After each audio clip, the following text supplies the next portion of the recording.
Okay my dear friends,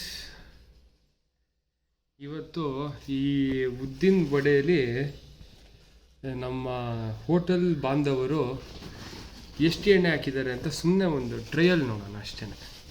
ನನಗೇನು ಯಾರ ಮೇಲೆ ಶತ್ರುತ್ವ ಇಲ್ಲ, ಯಾಕೆ ಅಂದರೆ ಒಂದು ನ್ಯೂಟ್ರಿ ಚಾಯ್ಸ್ ಬಿಸ್ಕೆಟ್ ತಿನ್ನಬೇಕಿದ್ರೆ ಜನ ಇವತ್ತಿನ ಯೋಚನೆ ಮಾಡ್ತಾರೆ. ಹಂಗಂದ್ಬಿಟ್ಟು ಅದೇನು ಒಳ್ಳೇದಂತಲ್ಲ ಹೇಳ್ತಾ ಇರೋದು ನಾನು.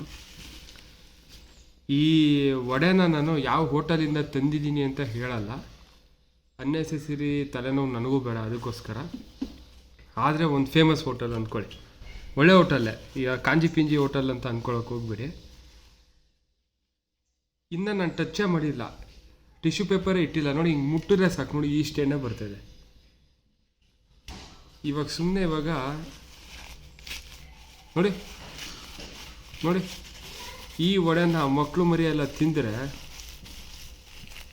ನೋಡಿ, ಶ್ರೀಹರಿ ಪಾಂಡುರಂಗ ವಿಠಲನೇ ಬಂದು ಕಾಪಾಡಬೇಕು ನಿಮ್ಮನ್ನು. ನೋಡಿರಿ, ಲಿಟ್ರಲಿ ನಾನು ಏನೂ ಮಾಡ್ತಾಯಿಲ್ಲ, ನೀವು ನೋಡಿ ಸುಮ್ಮನೆ ಟಚ್ ಮಾಡಿರೋದಷ್ಟೇ. ಇದು ಯಾವ ಥರ ಒಳ್ಳೆ ಟಿಶ್ಯೂ ಪೇಪರ್, ಒಳ್ಳೆ ಟ್ರಾನ್ಸ್ಪರೆಂಟ್ ಪೇಪರ್ ಆಗೋಯ್ತು, ಅಷ್ಟು ಎಣ್ಣೆ ಹಾಕಿದ್ದಾರೆ. ಒಂದು ಲಾಜಿಕ್ ನನಗೆ ಇವತ್ತಿನ ಏನು ಅರ್ಥ ಆಗ್ತದೆ ಅಂತ ಹೇಳಿದ್ರೆ, ಜನರಿಗೆ ಟೇಸ್ಟ್ ಕೊಡಬೇಕು ಅಂದ್ಬಿಟ್ಟು ಹೋಟೆಲವರು ಯಾವ ಎಕ್ಸ್ಟೆಂಟಿಗೆ ಬೇಕಾದ್ರೂ ಹೋಗೋಕೆ ರೆಡಿ ಆಗಿಬಿಟ್ಟಿದ್ದಾರೆ ಅಂತ ಅದೇ ಬೇಜಾರಾಗ್ತಿರೋದು ನನಗೆ. ಲಿಟ್ರಲಿ ಮೈ ಡಿಯರ್ ಫ್ರೆಂಡ್ಸ್, ನೋಡಿ, ನಾನೇನು ಫುಡ್ ಸೈಂಟಿಸ್ಟ್ ಅಲ್ಲ, ಏನೂ ಅಲ್ಲ, ಜಸ್ಟ್ ಒಂದು ಸ್ವಲ್ಪ ಕಾಮನ್ ಸೆನ್ಸ್ ಯೂಸ್ ಮಾಡಿ. ದಯವಿಟ್ಟು ಯಾರ ಮನೇಲಿ ಯಾರು ಹಾರ್ಟ್ ಅಟ್ಯಾಕ್ ಸತ್ತರೆ ಯಾರಿಗೂ ಕೇರ್ ಮಾಡಲ್ಲ. ಈಗ ಆ ಥರ ಇದ್ದಾರೆ ಜನ ಇವತ್ತಿನ ದಿನ. ನೋಡಿ ನೋಡಿ,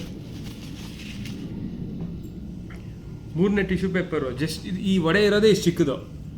ಇಷ್ಟು ಚಿಕ್ಕ ವಡೆಗೆ ಅದು ಎಷ್ಟು ಎಣ್ಣೆ ಹಾಕಿದ್ದಾರೆ ನೀವೇ ನೋಡಿ. ಇವ್ರಿಗೆಲ್ಲ ಮನುಷ್ಯತ್ವ ಇಲ್ವಾ ಅಂತ ಅನ್ಸಕ್ಕೆ ಸ್ಟಾರ್ಟ್ ಆಗ್ಬಿಟ್ಟಿದೆ ನನಗೇನೆ. ಇವ್ರ ಮನೇಲೆ ಇವ್ರು ಇಷ್ಟು ನಿಜವಾಗ್ಲೂ ಎಣ್ಣೆ ತಿಂತಾರ, ಅಥವಾ ಇವ್ರುಗಳು ಹೋಟ್ಲಲ್ಲಿ ಮಾಡೋ ಅಡುಗೆನ ಇವರೇ ತಿಂತಾರ ಅನ್ನೋದೇ ಡೌಟ್ ಆಗ್ಬಿಟ್ಟಿದೆ ನನಗೆ. ಯಾರೊಬ್ಬ ಬ್ಯಾಚುಲರ್ ಹುಡುಗನೋ ಇಲ್ಲ ಕೆಲ್ಸಕ್ಕೆ ಹೋಗೋರು ಮನೇಲಿ ಮಾಡ್ಕೊಳಕ್ಕಾಗಲ್ಲಪ್ಪ ಅಂತ ರೆಗ್ಯುಲರಾಗಿ ಇಂಥ ಹೋಟ್ಲುಗಳಲ್ಲಿ ಒಂದೊಂದು ದಿನ ತಿಂಡಿ ತಿಂದರೆ ಸಾಕು, ಒಂದು 6 ತಿಂಗಳಿಗೆ ಹಾರ್ಟ್ ಪೇಷಂಟ್ ಆಗೋದ್ರಲ್ಲಿ ಡೌಟೇ ಇಲ್ಲ. ನೋಡಿ, ನಾನೇನು ವೀಡಿಯೋ ಎಡಿಟಿಂಗ್ ಮಾಡ್ತಾಯಿಲ್ಲ ಅಥವಾ ಏನೂ ಮಾಡ್ತಾಯಿಲ್ಲ, ಅಥವಾ ಇದರಿಂದ ನನಗೇನು ಯಾರು ವಡೆ ತಿನ್ನಲಿ ಬಿಡಲಿ ನನಗೇನು ಪ್ರಯೋಜನ ಏನಿಲ್ಲ. ಆದರೆ ಒಂದು ಅವೇರ್ನೆಸ್ ಇರಲಿ ಅಂತ ಮಾಡ್ತಾ ಇರೋದಷ್ಟೇ. ಸುಮ್ಮನೆ ಮನೇಲಿ ಕೂತಿದ್ದೆ, ಈ ಥರದ್ದೊಂದು ಬಂತು ಯೋಚನೆ ತಲೆಯಲ್ಲಿ, ನೋಡೋಣ ಅಂತ ಮಾಡಿದೆ. ಆದರೆ ನಾನು ಅಂದ್ಕೊಂಡಿದ್ದಕ್ಕಿಂತ ಇದು ಸ್ವಲ್ಪ ಸ್ಕೇರಿ ಆಗಿದೆ. ಇನ್ನೂ ನಾನು ಜ್ವರ ಗೊತ್ತಿಲ್ಲ, ಆ್ಯಕ್ಚುಲಿ ಇವಾಗ ಗೊತ್ತಾ ಇದ್ದೀನಿ, ನೋಡ್ಕೊಳ್ಳಿ. ದಯವಿಟ್ಟು ಮೈ ಡಿಯರ್ ಫ್ರೆಂಡ್ಸ್, ಆಚೆ ಕಡೆ ಹೋಟೆಲ್ಗಳಿಗೆ ಮಾತ್ರ ಹೋಗಬೇಡಿ. ಯಾಕೆ ಅಂತ ಹೇಳಿದ್ರೆ ಪ್ರತಿಯೊಬ್ಬರಿಗೂ ಇವಾಗ ಆನ್ಲೈನಲ್ಲಿ ಪ್ರೋಸೆಸ್ ಫುಡ್ಸು ಅದ್ರ ಬಗ್ಗೆ ಎಷ್ಟೊಂದು ಜನಕ್ಕೆ ಅವೇರ್ನೆಸ್ ಇದೆ. ಆದರೆ ಏನಾಗುತ್ತೆ ಅಂತ ಹೇಳಿದ್ರೆ ಈ ಹೋಟೆಲ್ಗಳು ಒಂಥರ ಗೊತ್ತಾಗ್ತಾ ಇಲ್ಲ ಯಾರಿಗೂ.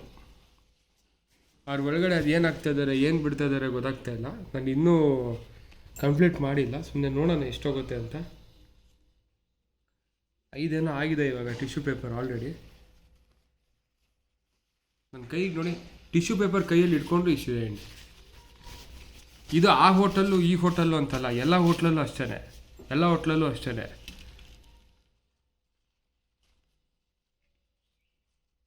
ಆನ್ಲೈನಲ್ಲೂ ಅಷ್ಟೇ ಆರ್ಡ್ರ್ ಮಾಡ್ಬೇಕಾರೆ ಹೆಲ್ದಿಯರ್ ಆಪ್ಷನ್ನ ನೋಡಿ. ಅಟ್ಲೀಸ್ಟು ಹೋಟ್ಲಿಗೆ ಹೋಗಬೇಡಿ, ಅಲ್ಲಿ ಹೋಗಬೇಡಿ, ಇಲ್ಲಿ ಹೋಗಬೇಡಿ ಅಂತ ಹೇಳ್ತಾ ಇಲ್ಲ, ಅದು ಪರ್ಸ್ನಲ್ ಚಾಯ್ಸ್ ಅದು.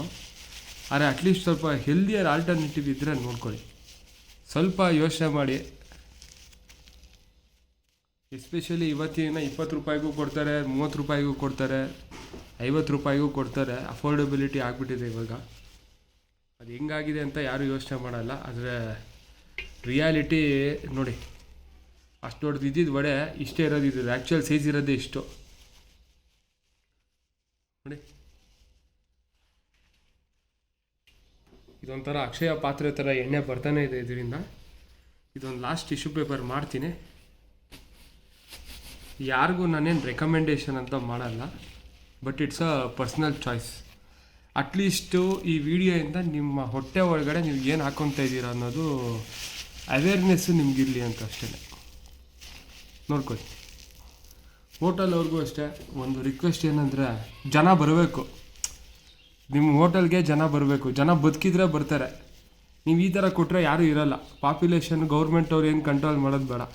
ಈ ಥರ ಫುಡ್ ತಿಂದು ಆಟೋಮೆಟಿಕ್ಕಾಗಿ ಅದೇ ಕಂಟ್ರೋಲ್ ಆಗ್ಬಿಡೋದು ಅನಿಸ್ತದೆ ಅಷ್ಟೇ. ಇನ್ನೂ ತೆಗೆದ್ರೆ ಬರುತ್ತೆ, ಆದರೆ ಅಷ್ಟೆಲ್ಲ ಟೈಮ್ ವೇಸ್ಟ್ ಮಾಡೋಕ್ಕೆ ನನ್ನ ಹತ್ರ ಟೈಮ್ ಇಲ್ಲ. ಅರ್ಥ ಆಗಿರೋರಿಗೆ ಅರ್ಥ ಆಗಿದೆ. ಅರ್ಥ ಆಗದೆ ಇರೋ ಮುಟ್ಟಾಳ್ರಿಗೆ ಮತ್ತೆ ಹೇಳೋಕ್ಕಾಗಲ್ಲ. ಅವ್ರವ್ರ ಇಷ್ಟ ಏನಾದ್ರು ಮಾಡ್ಕೊಳ್ಳಿ. ನೋಡಿ, ಇದು ನಿಮ್ಮ ಉದ್ದಿನ ವಡೆಯ ಕಹಿ ಸತ್ಯ ಅಷ್ಟೇ. ಓಕೆನಾ? All right, bye, see you my friends.